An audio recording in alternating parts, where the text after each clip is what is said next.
Hello editors, today I'll show you how to create professional CC in CapCut using only 2 settings. Let's get started.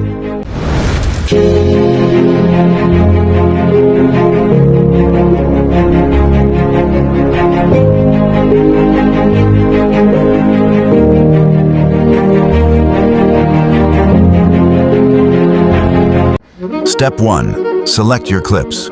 Step 2. Open Adjust. Step 3. Set Contrast, Pan 9. Saturation, Prats 9. Brilliance, Plum 10. Sharpen, Plazu 15. Clarity, Pleasant 15. Highlights, plus 9.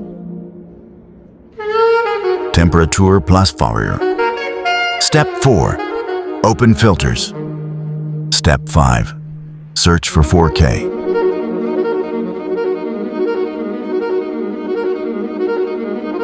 Adjust 25. Step 6. Search for Moody Fall.